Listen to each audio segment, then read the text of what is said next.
Greetings and salutations. My voice just cracked like a boy going through puberty, but that's because I've been sitting here chatting with dev after dev after dev all weekend here because it's SGF 2024.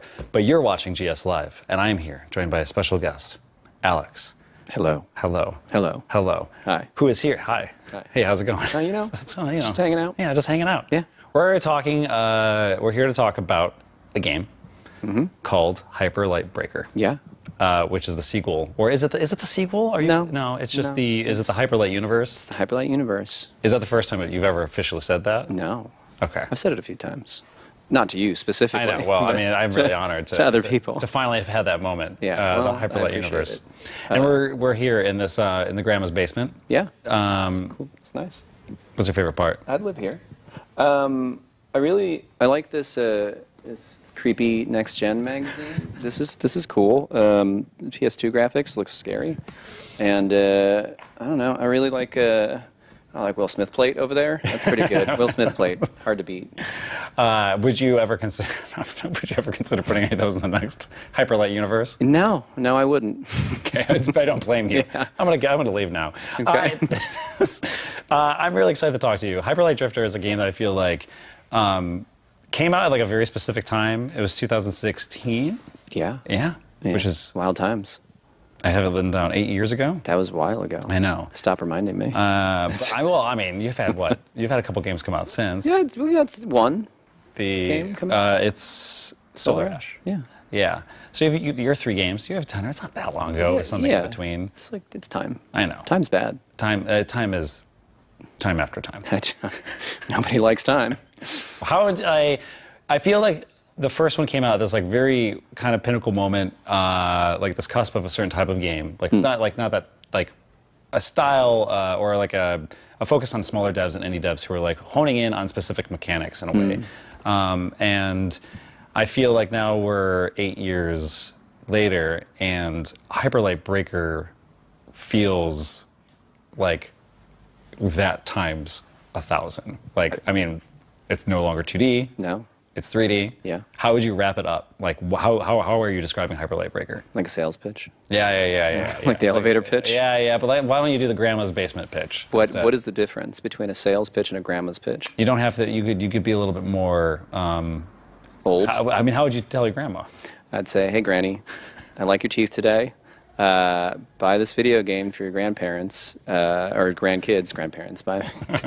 Granny's got grandparents too, you know. Might be in the grave, but it's fine. You can buy things for people, no matter what their state of living.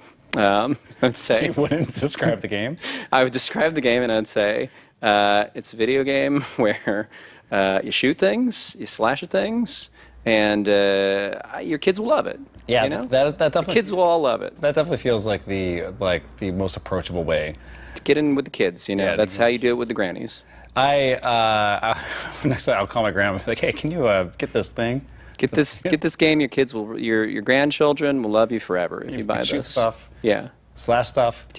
You'd pet a cat, I guess. Yeah. Wait, sure. Can you pet a cat in the game? I'll just tell the grandma that. Okay. All right. She's not gonna know. Okay. So all right. But now you've set expectations. I'm sorry. Okay. That's fine. Okay. But I did see you. That was a great pitch. Yeah, and thank you. You're welcome. But the one thing, I got to see you talk at a Day of the Devs event at the MoMA in San Francisco during GDC. Yeah. And there was one particular, so from what I saw, it's a big 3D game. It's big 3D game where there's like a hub world. It's a roguelite. Yeah. It's got like roguelike-y elements to it. There's builds and things you lose and gain. Okay. And meta progression. Okay. And death is happening all the time to you. I know. You should pitch that to Granny too. Hey, Granny. You know. This video game is about dying a lot. You probably will like it. You mentioned something during that talk when you kind of had this like allegory about like that genre, like the rogue genre specifically, is like the most unique. It's the only thing. It's like the only genre, the only specific thing that can really only exist in video games. Yeah. Like that bespoke nature of like games, like the experience that we have. Yeah. I mean, was that always a conscious thing when you wanted to move into making this one specifically? Yeah, I've been a big fan of the genre forever and ever, and it was very much like a like indie thing for so long, and still is really like as far as genre goes. And for me, making games, like obviously want to do stuff that I really like to play, stuff that I would like to play, stuff that people like me would like to play, so that I can, you know, invest in it in some way. And as far as media goes, right, it's you can't really replicate some of these experiences in any other medium. Right. So I would like to tap into those experiences and not just try and make a movie but video game. I want to make experience that is Yep. game for game people that like to play game. Yeah. That's my other pitch to Grandma. Okay. Yeah. To make game for other To make game for other game. Yeah, For game you. not movie. Game not Gameplay, game not book. not book. Although as I always I always find it like there'll be a time and point when we don't have to like think about comparing games to other mediums, but I do. That'd be nice. Yeah, it would be nice. Yeah. But it was one of the things that I actually appreciated, that it was a focus that's like I feel like we're still kind of like still struggling with the idea of like, we want to make a game that feels like a movie. I don't like that concept. I think it's boring. And we have movies, and those are great.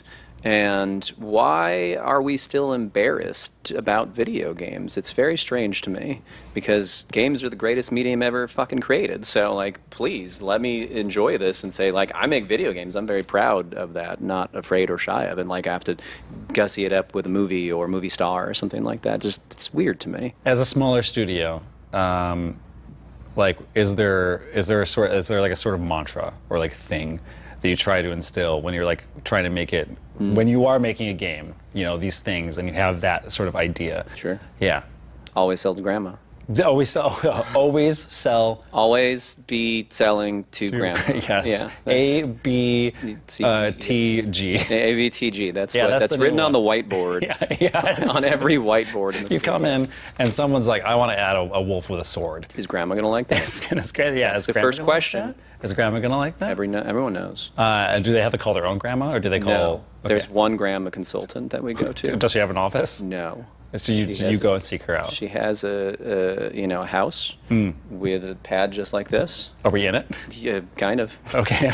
She might be upstairs. Where's Grandma? Not Where's coming down Hyper here. Like Grandma? Yeah, it's a secret.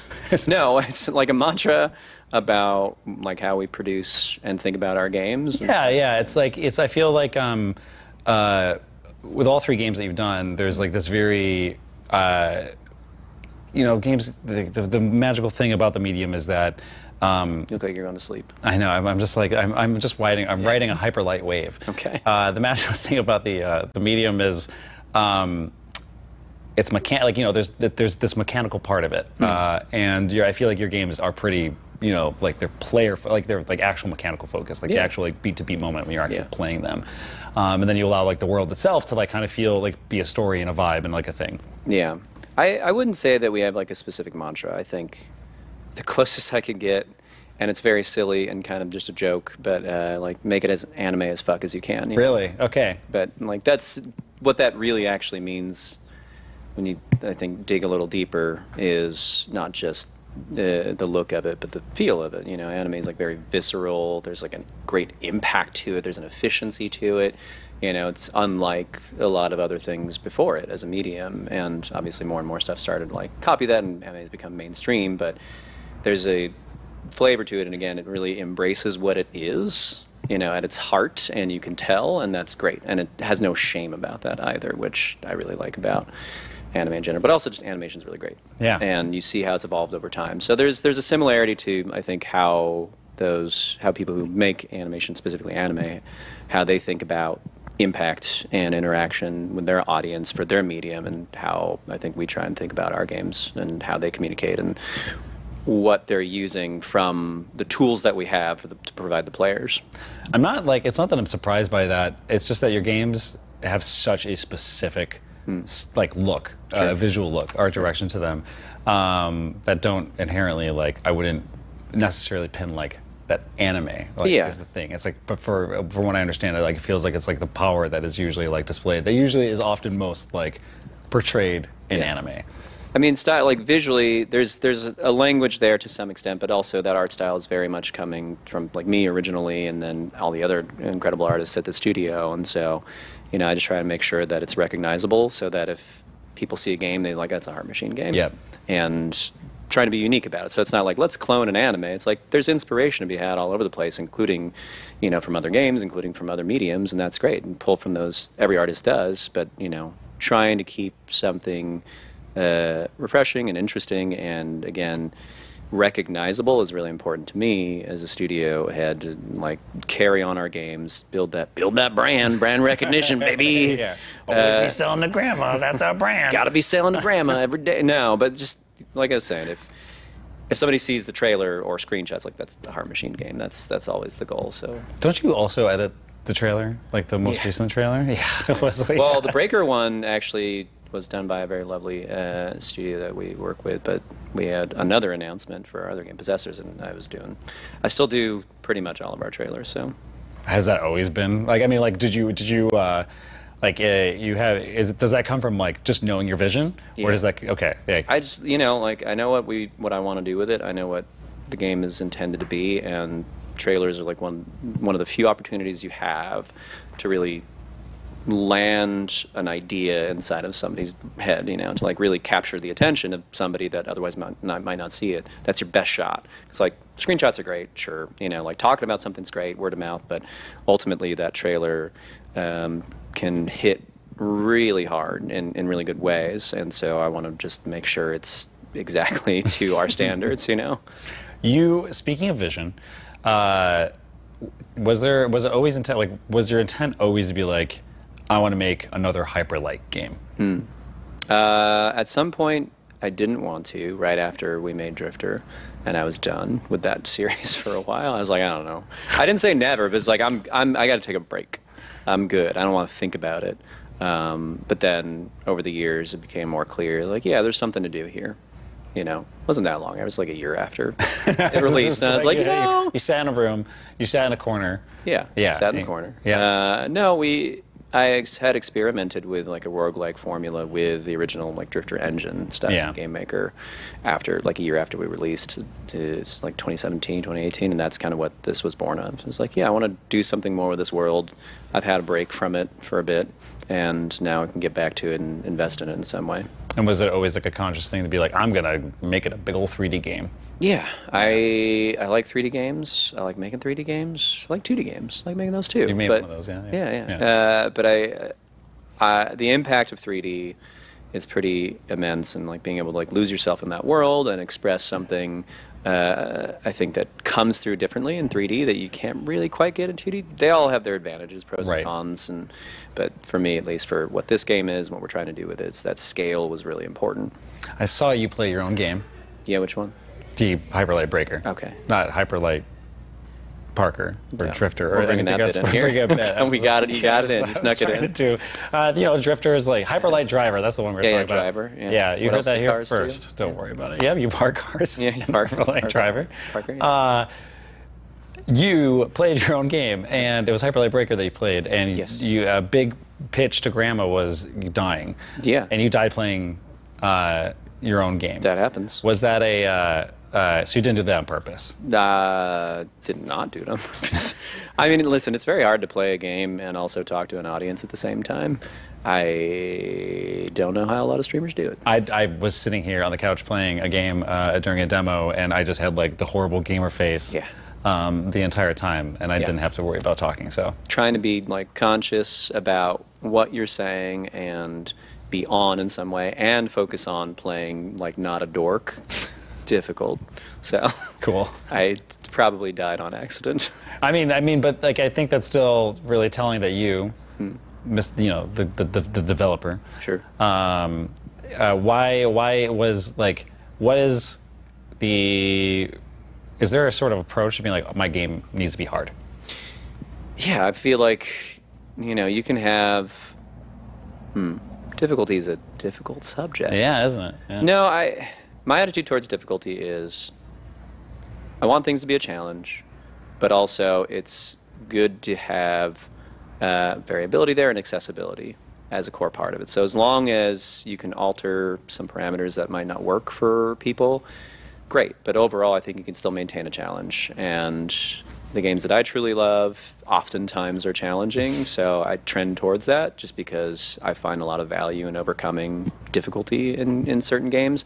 That's not to say that I always trend towards that or like to play that all the time, but I don't know. For our games, it makes a lot of sense for the worlds that we're trying to build, especially when we're talking about some of the more serious aspects of the human experience and illness and things like that. Is that like the direction you're going? Like it's like I don't know if I really understand. Like if I was able to hear that much about that side of it. And with Breaker, it's less so. It's more about the multiplayer stuff. It's more about like the gameplay aspects of it. But there is a lot of story in there that still filters through, and it's that world is built on many of those personal stories from Drifter back in the day. So it doesn't become divorced from it. It's just like less about some of that stuff. So how are you telling that story in Breaker? Still got panels. Panels, baby. More panels. It's just more panels. That's the other pitch to grandma. Yeah, the other pitch. We got it's panels. like you have your whiteboard, always be selling the grandma. Yeah. Brand. Panels. Yeah. So somebody's like, I want to put a sword in the game. And you'd be like, you gotta check this off with grandma. Gotta check it. Is there a panel? Yeah. Okay. Now there is. Grandma said cool. Yeah, cool. A+. Put a panel on it. Yeah, we do a lot of visual storytelling still in Breaker. Okay. And it's important that we kind of continue that tradition with this title. There's text in the game, but not like dialogue text or anything like that. There's like Breaker feels like such a fine, like I find that there was a lot of things going on in that game. You have your roguelike elements, and you have these big open worlds, and you have this hub, and you have these bosses, and you have zucchinis, and you got pasta, and you got a salad, you got a cat you can pet, you got a salad, you're eating your salad. That's a lot of ingredients. I know. When I pitched this game, I'm gonna say it's like a salad. Okay, yeah. You pitched it. Who did you pitch it to? An investor? Not yet. Okay. I mean, I'm gonna go home, and I'm gonna look at my cat and be like, put that in. I got a salad for you. Okay. This is it. How do you balance the salad? You got vinegar and olive oil. That's it. Yeah. You want to tie it together. Yeah. I mean, that's not like a bad analogy. I guess like it is a lot of different elements. It's open world. It's multiplayer. It's got story stuff. It's action adventure. It's roguelike. It's run based. There's many things going on. Yes, but.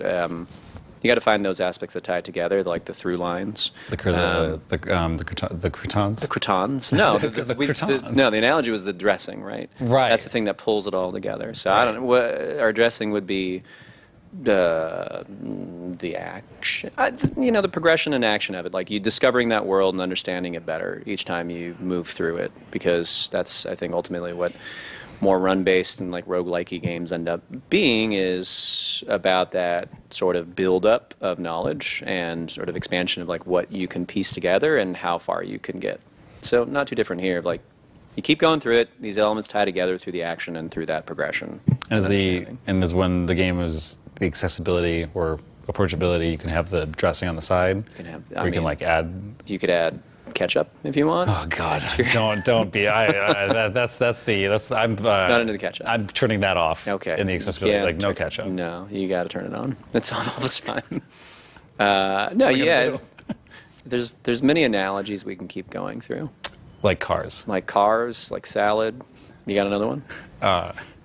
Tying your shoes.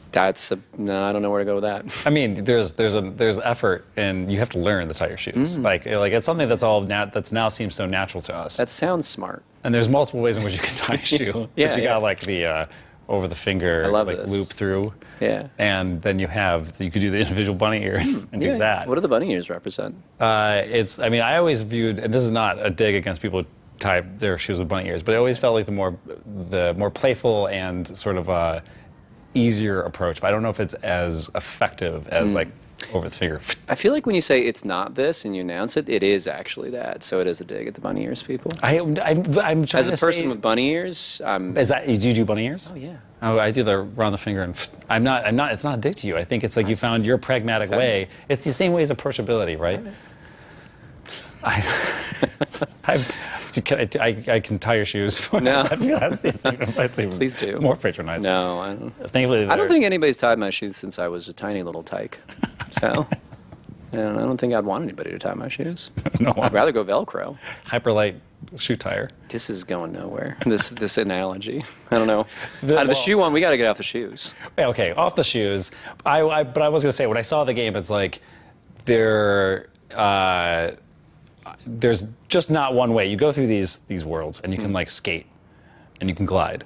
Sure. Yes. You can. Sure. Yeah. But when we talk about death and challenge and all that jazz, that's what I was kind of referring to with the salad of like, how do you balance, so many different elements between being a roguelike, being like sort of this like this far-reaching world. We have scenarios of games that are hard in big open environments in which if you're not feeling like you can take on something, you can roam around and deal with something else. Yeah. What is your approach to when you're trying to you have these very specific things that you're trying to do and make sure that the player's like getting through it? I mean, it's a complicated web of actions that you have to sort of filter down and simplify for the sake of design. This game is definitely not simple, but ultimately, I think you hit on a good aspect there of allowing players to try and focus on some other things. So they're not always just barreling towards the one thing, and they have different options. Like, to me, that's kind of the point of trying to make this open world and make it different than a more traditional like room by room roguelike, is offering some of that choice and space and distilling down what an open world can feel like into this structure.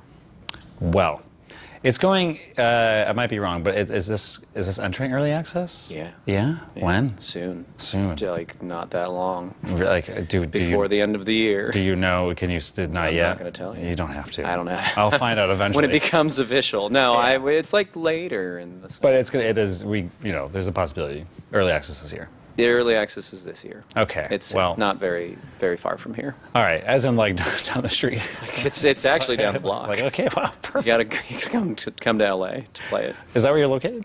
We're in LA. Oh, well, see, the more you know. Yeah. It is really quite close. Yeah. Anyways, Alx, thank you so much for being here. Thanks for having me in Grandma's pad. I know, thank you. Grandma approved. So Grandma's pretty cool. I would say so. She got some dope shit in it. I know, this couch. So, yeah. And then, she allowed us to put whatever we wanted on the shelves, although most of the stuff is hers. Yeah. The Will Smith plate? Yeah, that's what I thought. I know. Definitely. Okay. Okay. It's good salad talk. It's good salad talk. Thank you so much for watching us. I'm Curran Davina. This is Alx Preston. Yeah. And what did we say what your position was? Hyperlight Breaker? No. What is it? It's the director. Director. Game director. Game director. Yeah, that's the one. It was so great. It was awesome. It's good to have me here and all of us here. Good to have you here. I felt like a mutual interview. Really? No. Okay. This is actually the last one for Great. GS Live. Now you can go to sleep. I know. We're going to bust on out of here. That's great. But we're still going to have plenty of SGF coverage coming because there's still a day of play days and still many things, many interviews, and all of the stuff that we will be producing and which you can consume here at GameSpot. See ya.